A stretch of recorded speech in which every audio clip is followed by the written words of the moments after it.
Deep Work, Rules for Focused Success in a Distracted World by Newport. In a world addicted to distraction, where every notification demands your attention and every device competes for your focus, the ability to concentrate deeply has become rare and, therefore, incredibly valuable. Deep work is about mastering this ability. Newport argues that deep work, focused, uninterrupted, and cognitively demanding tasks is the key to producing high-quality work and achieving remarkable success. Shallow work, on the other hand, consists of non-cognitively demanding tasks performed while distracted. These tasks are easy to replicate and offer little real value. The modern workplace glorifies busyness, mistaking it for productivity. But Newport dismantles this illusion, showing that true productivity comes from depth, not from the frantic juggling of emails and meetings. This book is both a philosophy and a practical guide, challenging you to reclaim your focus and restructure your work life to support deep concentration. It's not just about working harder, it's about working smarter, with intention, discipline, and clarity. Lesson 1. Embrace depth. Deep work is not just a strategy, it's a skill, and like any skill, it demands deliberate practice and discipline. Newport illustrates this with the example of Carl Jung, who, at the height of his intellectual pursuits, retreated to a stone tower he built in the woods of Bollingen, Switzerland. This was not an act of eccentricity, but a necessity. Jung needed a sanctuary where he could engage with his thoughts without interruption, a place stripped of noise and distraction where his mind could plunge into the depths of complex psychological theories.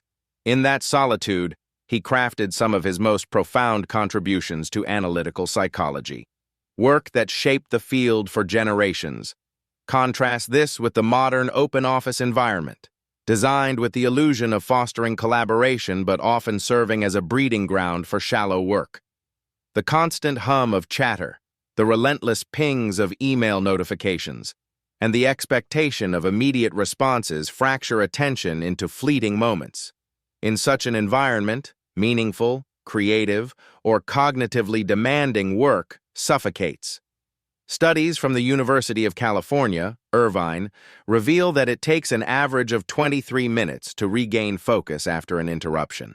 Multiply that by the number of distractions in a typical workday, and you begin to see how modern workplaces are productivity's silent killers. But depth isn't about physical isolation. It's about cognitive discipline. You don't need a stone tower, but you do need to create boundaries that protect your mental space. Look at Bill Gates, who famously takes think weeks, isolating himself in a cabin to read, write, and reflect without distraction. These periods have led to groundbreaking ideas, including the early vision for the Internet's potential. Similarly, J.K. Rowling finished Harry Potter and the Deathly Hallows by checking into a hotel, shutting herself off from the outside world to give her full attention to the story's conclusion. This level of depth requires more than turning off your phone. It's about intentionality. Schedule uninterrupted blocks of time dedicated to demanding tasks. Guard these sessions as non-negotiable. Treat them with the same respect you'd give a critical meeting with a CEO because, in essence, you're meeting with the most important executive in your life, your future self. The philosopher Blaise Pascal once wrote, "All of humanity's problems stem from man's inability to sit quietly in a room alone." In an age obsessed with constant connection, sitting quietly, focused on a single task, feels almost rebellious. But this rebellion against distraction is where breakthroughs happen. Productivity isn't the art of doing more. It's the discipline of doing less with greater intensity. Multitasking is a myth. The human brain isn't wired to juggle complex tasks simultaneously. What feels like multitasking is actually rapid task switching, which drains mental energy and diminishes the quality of your work. Consider the story of Steve Jobs, who was notorious for his laser focus. When he returned to Apple in 1997, he slashed the company's product line from dozens to just 4. This ruthless focus didn't limit Apple, it propelled it. The clarity allowed the company to pour its energy into creating products like the iMac, iPod, and eventually the iPhone, innovations that transformed the world. Jobs didn't spread his attention thin, he went deep, and depth created excellence. Your mind craves this kind of depth. It's where ideas mature, connections form, and mastery develops. But it won't happen by accident. You must engineer your environment, habits, and mindset to support it. Start small. Dedicate just an hour a day to uninterrupted, focused work. Gradually expand as your capacity grows. Notice how your thinking sharpens, how problems that once seemed insurmountable unravel with clarity, how your productivity doesn't just increase, it evolves. The takeaway is simple. Depth is your competitive advantage in a distracted world. Guard it fiercely. Cultivate it deliberately. Your best work, the work that defines your career, your legacy, will emerge from these deep, focused sessions. Don't wait for the perfect moment or environment. Create it, now. Lesson 2. Work like Teddy. Theodore Roosevelt was a whirlwind of energy, a force of nature wrapped in human form. As a student at Harvard, he juggled an exhausting array of extracurricular activities, boxing, rowing, writing, debating, all while maintaining academic excellence. What set Roosevelt apart wasn't just his ambition, it was his ability to work with ferocious intensity in short, focused bursts. Newport dubs this the Roosevelt Dash, a method that transforms limited time into an engine of unparalleled productivity. Roosevelt understood a fundamental truth. It's not about how many hours you work, but how you work within those hours. Unlike the modern obsession with logging long hours at the office, often filled with shallow tasks and half-hearted effort, Roosevelt's method hinged on deep, concentrated effort within constrained time frames. Imagine compressing what most people spread across 8 hours into 2 hours of relentless focus. That's the Roosevelt Dash. Consider the psychological principle of Parkinson's Law, which states that work expands to fill the time available for its completion. If you give yourself a week to write a report, it will take a week. But if you give yourself 3 hours, the same report, often of equal or better quality, gets done in 3 hours. This isn't magic, it's focus under pressure. Roosevelt weaponized this principle, setting aggressive, almost unreasonable deadlines to force his mind into a state of high alert. This created a mental environment where distractions had no room to survive. In today's world, we see echoes of Roosevelt's approach in high performers like Elon Musk, who splits his time between multiple companies, Tesla, SpaceX, Neuralink, while maintaining an intense work ethic. Musk's batching of time into focused sprints mirrors the Roosevelt Dash, allowing him to tackle complex engineering problems, strategic decisions, and product innovations with precision. Similarly, Serena Williams doesn't practice for endless hours on the court. Instead, she trains in short, high-intensity sessions that mimic match conditions, sharpening her focus and execution under pressure. But this isn't about idolizing overwork. It's about harnessing intensity. The key lies in deliberate constraints. When you set a tight deadline, your mind eliminates non-essential tasks, zeroes in on the core problem, and engages fully. Distractions lose their grip because there's no cognitive space for them. This is why students often produce their best work under the pressure of a looming deadline, not because they thrive on stress, but because urgency forces focus. Take Ernest Hemingway, who famously wrote Standing Up, limiting his writing sessions to bursts of intense concentration. He'd often stop mid-sentence, leaving an idea hanging so he could dive back in the next day with immediate momentum. This method prevented mental fatigue and kept his creativity sharp. Hemingway wasn't grinding for hours on end. He was sprinting, resting, then sprinting again. To apply the Roosevelt Dash, start with a task that normally takes you 2 hours.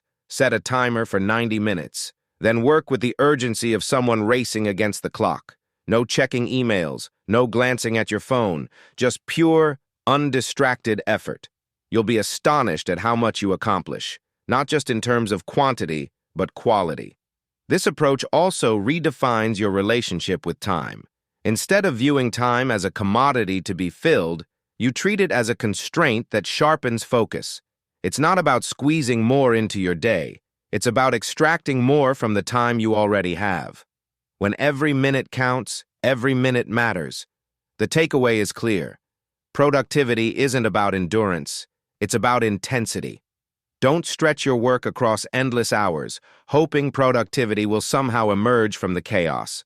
Instead, create urgency. Set aggressive deadlines. Work like Teddy. Your mind will rise to the challenge, not because it has to, but because it can. Lesson 3. Quit social media.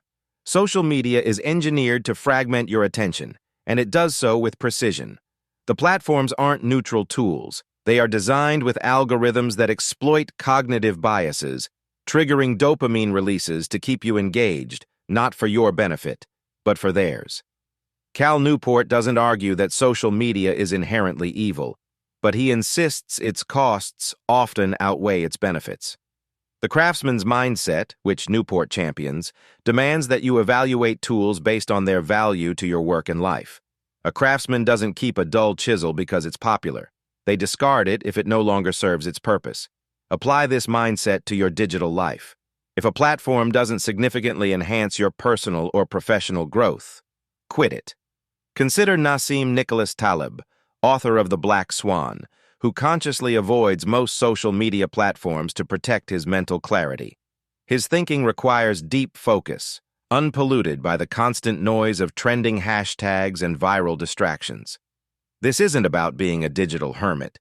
It's about strategic focus. Taleb's clarity of thought comes from ruthless curation of what enters his mind.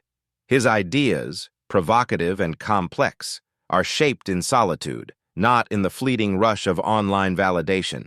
Social media thrives on intermittent reinforcement, a psychological principle B.F. Skinner explored his experiments on behavior.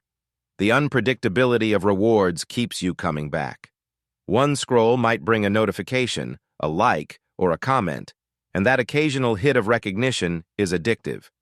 This mechanism mirrors the dynamics of slot machines, designed to hook users through variable rewards. The parallel isn't accidental. Both industries profit from your attention, measured in clicks, engagement, and screen time. Look at the recent revelations from whistleblowers within major tech companies, exposing how platforms knowingly manipulate users' emotions to increase engagement. The Facebook papers, leaked in 2021, revealed how algorithms prioritize divisive content because outrage drives more clicks. When your attention is the product, your focus becomes collateral damage. Now, consider those who've rejected this economy of distraction. Jaron Lanier, one of the pioneers of virtual reality and an early figure in Silicon Valley, is a vocal critic of social media's impact on mental health and democracy. In his book, 10 Arguments for Deleting Your Social Media Accounts Right Now, he outlines how these platforms distort your worldview, erode your attention span, and commodify your behavior. Lanier isn't anti-technology, he's pro-consciousness. His argument aligns with Newport's. Digital tools should serve you, not the other way around. Ask yourself, are these platforms serving your goals, or are you serving theirs? Do you feel energized after scrolling, or drained? Are you learning, growing, connecting meaningfully? Or are you caught in a loop of passive consumption? The metrics social media offers, likes, shares, followers, create an illusion of significance, but they rarely translate to real-world value. Contrast that with the deliberate practice of a musician honing a skill, a writer refining a manuscript, or an athlete training for peak performance. Their progress isn't measured in likes, but in mastery. This isn't a call for digital asceticism. It's about intentionality. If a platform enhances your work, perhaps you're a visual artist leveraging Instagram to showcase your portfolio, then use it with clear boundaries. Schedule specific times to engage, then log off. Don't let it seep into every crevice of your day. But if a platform offers no tangible benefit, let it go. Your time and attention are finite. Spend them wisely. The takeaway is direct. Audit your digital life. Ruthlessly evaluate each platform. If it doesn't serve a clear, high-value purpose, quit it. Don't keep tools out of habit. Keep them because they deliver measurable value. Your mind is not a marketplace for distraction. It's the forge where your best ideas are crafted. Protect it. Lesson 4. Drain the shallows. Most people's schedules are cluttered with shallow work. Emails, meetings, status updates that masquerade as productivity but contribute little to meaningful outcomes. Cal Newport defines shallow work as non-cognitively demanding tasks that are easy to replicate and often performed while distracted. The danger isn't just the time these tasks consume, it's the cognitive residue they leave behind, fragmenting your focus and diminishing your capacity for deep work. Consider Jeff Bezos, who famously instituted the two-pizza rule at Amazon. No meeting should be so large that 2 pizzas can't feed the entire group. This wasn't a quirky leadership gimmick. It was a deliberate strategy to minimize unnecessary meetings and foster focused discussions. Meetings, especially when bloated with attendees and vague agendas, are a breeding ground for shallow work. They consume time, dilute accountability, and often produce little beyond superficial alignment. Bezos's rule forces clarity. Smaller groups mean sharper conversations, faster decisions, and less cognitive drain. The cognitive cost of shallow work is well documented. A study from the University of London found that constant multitasking, especially with emails and digital communication, can lower your IQ more than smoking marijuana. This isn't hyperbole. The fragmented attention caused by shallow tasks taxes your brain, reducing efficiency and creativity. Shallow work creates the illusion of busyness without the substance of progress. High performers across industries understand this intuitively. Legendary investor Warren Buffett schedules vast stretches of his calendar with nothing, no meetings, no calls, just uninterrupted time to read and think. This isn't laziness, it's a strategic focus. Buffett's clarity in decision-making comes from the mental space he protects fiercely. Contrast this with the typical knowledge worker's day, fragmented into 15-minute slots, leaving no room for deep, uninterrupted thinking. To drain your own shallows, adopt the mindset of intentionality. Newport advocates scheduling every minute of your day, not as rigid micromanagement, but as a framework for clarity. When you allocate time blocks for deep work, shallow tasks, and even leisure, you expose inefficiencies. You see how much time slips through the cracks, lost to reactive emails, redundant meetings, and aimless scrolling. Steve Jobs was notorious for his focus.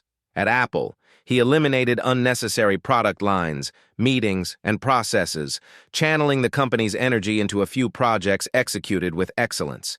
His approach wasn't about doing more. It was about doing less. Better. This philosophy applies to your schedule. Eliminate tasks that don't move the needle. Automate or delegate repetitive work. Say no to meetings without clear agendas or defined outcomes. The corporate world often rewards visible busyness over actual productivity. Long hours, packed calendars, and rapid email responses create the facade of commitment. But real value comes from deep, focused work. Think of a novelist writing a masterpiece or a scientist solving a complex problem. Their breakthroughs don't emerge from endless meetings or inbox zero. They arise from extended periods of undistracted focus. This principle applies beyond the workplace. Olympic swimmer Michael Phelps trained with monastic discipline, focusing on deliberate practice sessions, not just logging endless hours in the pool. His coach, Bob Bowman, structured training around quality over quantity, emphasizing focused, intentional effort. Phelps's success wasn't the product of busyness. It was the result of depth. To implement this in your life, start with a time audit. Track how you spend your hours for a week. Identify shallow tasks that consume disproportionate time and offer minimal returns. Then, redesign your schedule. Batch similar tasks together, set boundaries for meetings, and protect time blocks for deep work like your career depends on it. Because it does.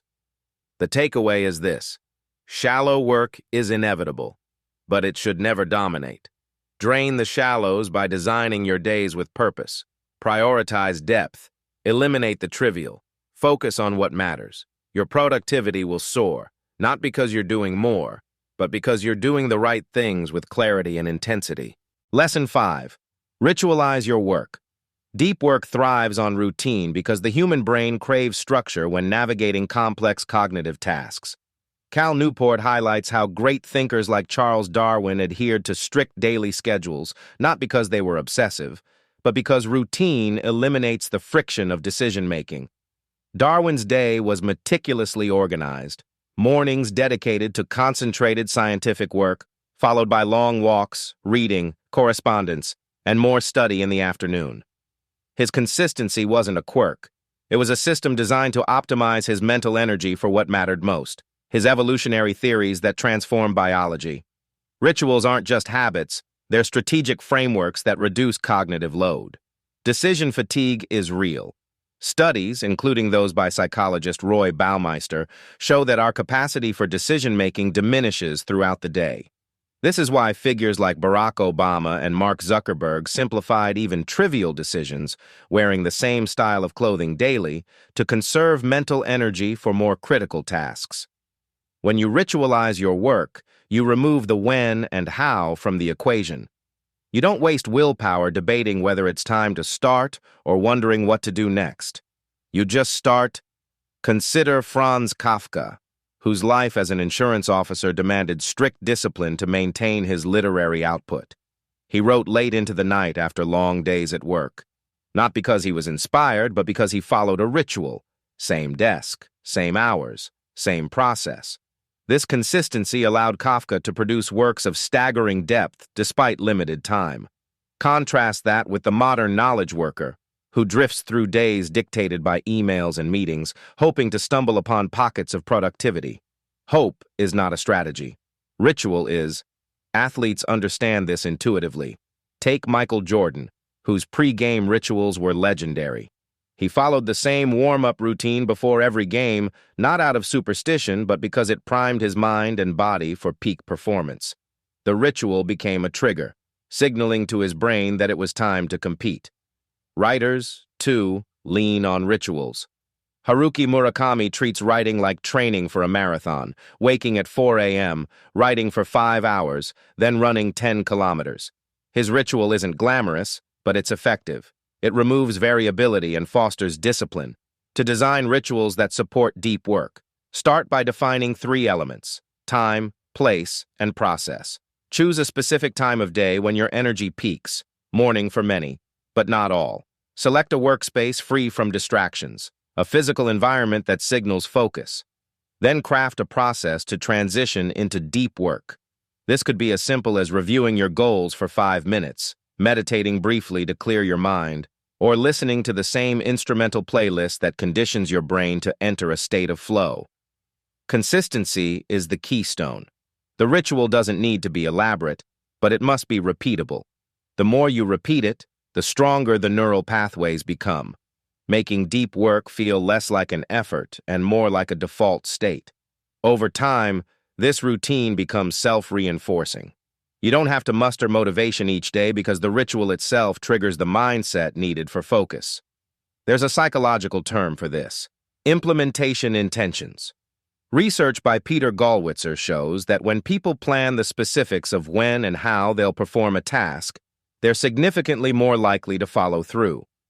The clarity of a ritual: at 8 a.m., at my desk, after my coffee, I will write for 90 minutes, removes ambiguity, which is often the breeding ground for procrastination. The takeaway is clear. Don't rely on fleeting motivation to do your most important work. Build rituals. Make deep work a part of your daily architecture.